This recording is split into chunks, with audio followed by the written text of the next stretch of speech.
Have you ever wondered what happens when we finally stop chasing the noise around us?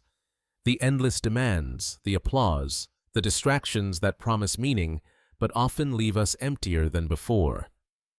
At first glance, silence feels like a void, a frightening emptiness. Yet in truth, silence is not absence. It is the threshold where inner wisdom begins to emerge. When the body no longer runs after stimulation, something subtle takes place. The mind, once flooded with fragments of conversation, screens, and expectations, discovers room to breathe. In this breathing space, another voice rises, softer but clearer, the voice of the inner self. Many who withdraw from constant social games report this exact shift. Their dreams become sharper, their intuitions more accurate, and their emotions easier to read. What seems like retreat is in fact an opening. Think of silence as fertile soil. At first it looks barren, stripped of all color, but beneath the surface, seeds wait patiently. Only when the storms calm and the ground is still can those seeds take root. In the same way, when a person distances themselves from the noise of validation, new layers of consciousness begin to unfold.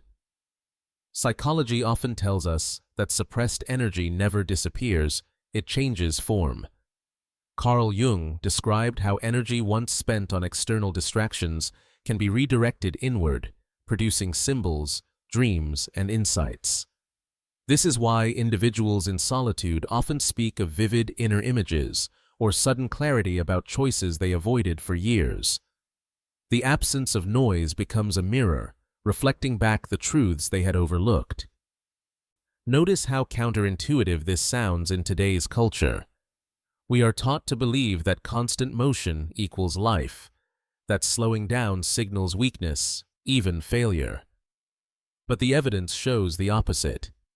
Those who step back often rediscover strengths hidden beneath the rush. They realize that quiet is not passive, it is active listening, a tuning into frequencies drowned out by everyday demands. Consider the individual who leaves the endless cycle of parties and empty conversations. At first, they may feel disconnected, as though life has lost its flavor. Yet within weeks, their nights are filled with striking dreams, their mornings with ideas that seem to appear from nowhere. This is not coincidence. It is the psyche reclaiming its rightful space. What was once drowned by the crowd now finds expression in imagination, intuition, and even physical vitality. So the question is no longer whether silence is empty. The real question is, what have we been running from when we avoid it? If silence brings forth clarity, then perhaps the noise we chase is not life itself, but a mask covering the life we fear to meet.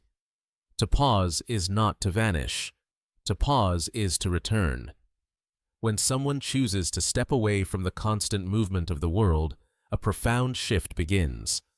Withdrawal is not an escape, though at first it may feel like running away. It is a conscious act of returning energy to the self. Like water once scattered across many streams, it flows back into a single river, gaining strength and direction. Without the usual demands of attention, who likes us, who notices us, who validates us, the mind uncovers a rare gift, space. In that space, creativity thrives. Thoughts that were once fragments suddenly connect into patterns. Feelings that seemed confusing begin to reveal their meaning. What seemed like isolation becomes a workshop of the soul. Carl Jung suggested that when external stimulation decreases, the unconscious speaks louder. Symbols arise, often in dreams or spontaneous ideas. For some, it is the image of a journey. For others, a forgotten memory that now carries a new light. These inner signals are not random, they are the psyche's way of showing us what we neglected while chasing noise. Take the example of an artist who once filled every evening with parties, conversations, and distractions. When he finally withdrew, At first, the silence frightened him. Yet over time, his canvas began to speak louder than any social circle. Colors flowed with a clarity he had never known, because for the first time, he was painting not to be seen, but to see himself. Withdrawal holds power because it frees us from the tyranny of expectation. Society often equates worth with productivity, visibility, or approval. But when we withdraw, those measures lose their grip. We learn that value can be felt within, not borrowed from the gaze of others. The power of withdrawal is precisely this. It transforms solitude into strength, and turns silence into an active dialogue with the self. What the world might call emptiness, the psyche knows as preparation. Just as winter seems barren but prepares the soil for spring, withdrawal prepares the soul for growth. It is not a pause in life, but a redirection. And those who dare to walk this path discover a kind of resilience that constant movement could never build. So the next time you sense the urge to step back, do not mistake it for weakness. Withdrawal is not a crack in your story. It is the chapter where your voice, long drowned out, finally begins to be heard. When silence deepens, something inevitable happens. We begin to meet the parts of ourselves we once avoided. These are not pleasant discoveries. They are the fears we covered with distractions, the insecurities we drowned in noise, the wounds we tried to forget by being busy. Jung called this the encounter with the shadow, the moment when the hidden self finally steps into the light. At first, the shadow can be unsettling. Without the comfort of applause or the assurance of another's approval, we are left face to face with doubts. Questions arise. Am I enough on my own? Have I been living only to be chosen by others? These questions sting, but they carry a truth we cannot ignore, because it is in the shadow that our real growth begins. Imagine a woman who spent years shaping herself to be accepted, adjusting her words, her appearance, even her dreams. When she withdraws into silence, those masks fall away. She is no longer performing for the world. For the first time, she must meet the raw, unpolished version of herself. It is uncomfortable, almost unbearable. Yet within that discomfort lies the seed of freedom. The shadow is not an enemy. It is a mirror. It shows us what we repress, what we deny, what we sacrifice just to belong. To encounter it is to realize how much of our life was built on adaptation rather than authenticity. And while that realization may break illusions, it also breaks chains. Jung believed that only by embracing the shadow can a person become whole. Without this encounter, we remain trapped in cycles, seeking validation, repeating old patterns. Choosing love not from strength, but from fear of being alone. The shadow challenges us to stop begging for acceptance and to begin choosing ourselves. So when silence brings discomfort, when you feel the weight of everything you tried to hide, remember, this is not failure. This is initiation. The shadow does not appear to punish you. It appears to guide you toward a deeper truth, the truth that your worth is not dependent on being chosen, but on choosing to live as your whole self. And in that moment, silence no longer feels like emptiness. It becomes a sacred space where the hidden parts of the soul finally speak. Every journey inward carries its own trials. After the first encounter with silence and shadow, doubt begins to whisper. Am I wasting my time? Am I losing the life I should be living? These questions strike hardest when the world around us keeps moving forward. Friends building families, colleagues chasing careers, society rewarding speed and visibility. In contrast, the person who withdraws feels still, almost invisible. This stage can be brutal. The roles once used for identity lover, partner, friend, achiever suddenly fall away. Without them, the self feels bare, undefined, exposed, and the mind panics because it has lost the familiar anchors that once gave direction. Jung described this as the ego's resistance. The ego fears losing control, so it tries to drag us back into old patterns. Temptations soon appear, invitations to return to shallow connections, to accept lukewarm love, to re-enter the cycle of distraction. On the surface, these seem comforting, but deep down, they are tests. They ask, will you choose the comfort of repetition, or endure the silence that shapes transformation? Many around will not understand. Friends may urge, go out more, don't isolate yourself. Family may worry, mistaking reflection for weakness. But what looks like seclusion from the outside is immersion on the inside. The individual is not hiding from life. They are facing life at its rawest point. This trial is not meant to break us. It is meant to reveal our endurance. Just as muscles grow through resistance, the soul grows through doubt. The tension we feel is not a mistake. It is the pressure of transformation, the tightening of the cocoon before the butterfly is born. And yet, in this fragile stage, many give up. They return to patterns that once numbed them, convincing themselves that a little noise is better than the vast silence. But those who hold steady, even through nights of tears and days of uncertainty, are being reshaped by something greater than themselves. They are learning to stand not on the approval of others, but on the ground of their own presence. Trials and doubts are not signs that you are lost. They are proof that you are on the threshold of change. If one endures the trials of silence and the doubts of the ego, something begins to shift. The change is subtle at first, almost invisible, but it grows stronger with time.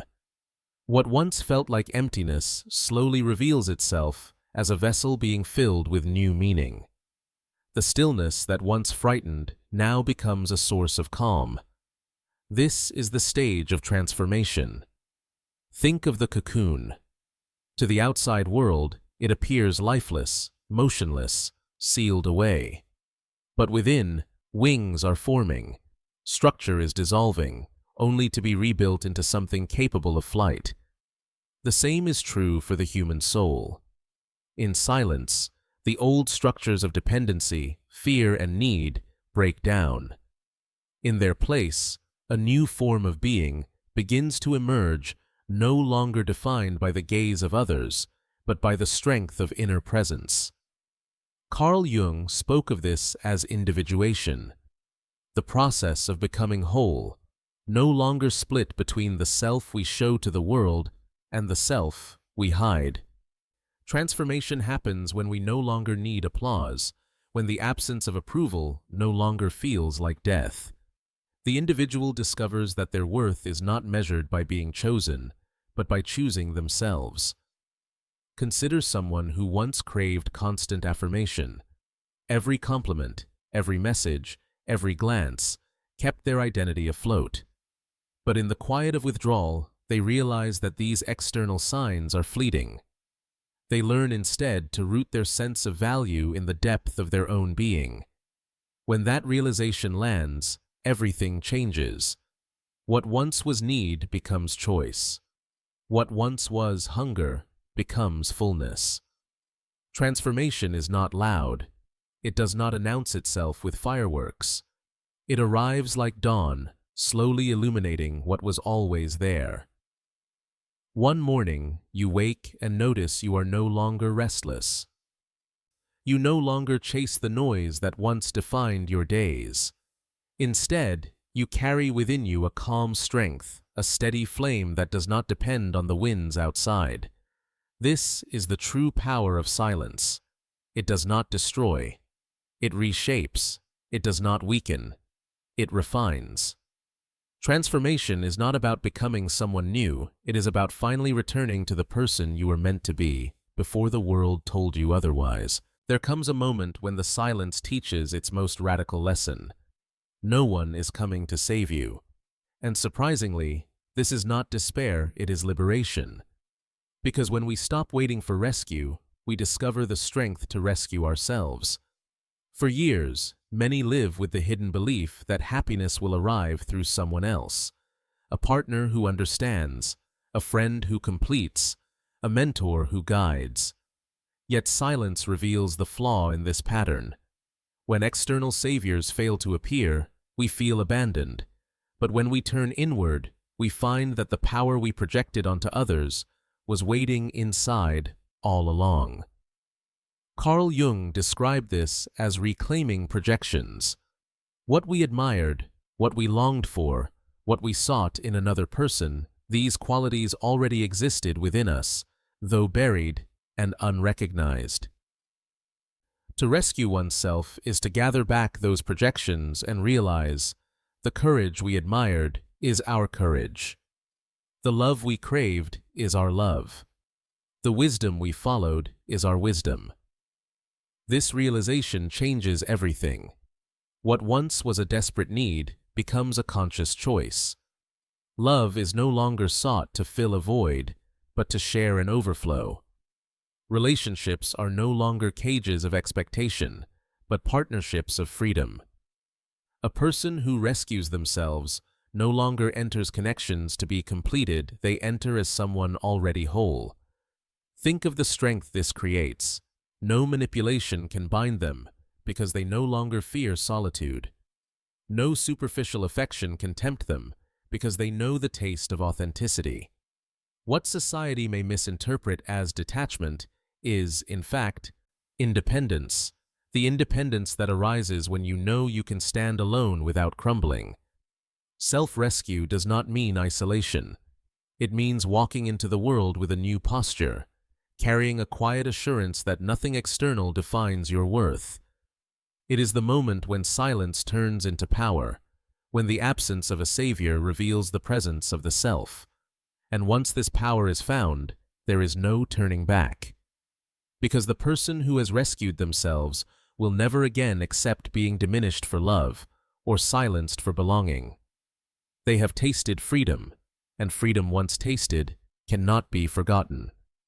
When the silence has been endured, when the shadow has been faced, and when the self has been rescued, the journey does not end. In fact, it begins again, but this time from a new ground. The return is not a return to what was left behind, but a return to life with different eyes. The individual who has walked through silence does not re-enter the world as the same person. They carry a new awareness, an inner compass that no longer sways with every voice around them. They step with intention, not out of fear of being alone, but out of the fullness of their own presence. Jung spoke of individuation as a path toward wholeness, and wholeness means no longer living in fragments, no longer dividing between the self we show and the self we hide. This is the fruit of the journey, integration. What was once weakness is now wisdom. What was once absence is now strength. The world may not understand this transformation. Some will see it as distance, others as coldness. Yet, in truth, it is depth. The one who has returned carries a light that no applause can create and no rejection can extinguish. Their silence is no longer emptiness, it is sacred space. And so the journey back is not about resuming old roles or repeating old cycles. It is about embodying a new way of being. Love, when it arrives, is no longer a rescue, but a companionship. Work is no longer a race for recognition, but an expression of inner purpose. Even solitude is no longer feared, it is honored as the well from which strength continues to flow. To those watching from the outside, the transformation may look quiet, but inside, it is revolutionary. Because once a soul has spoken in the silence, it cannot be silenced again. The journey back is, in truth, the journey forward toward a life lived not by noise, but by presence. And perhaps that is the ultimate gift of silence. It teaches us that when the world grows too loud, the deepest truths can only be heard within.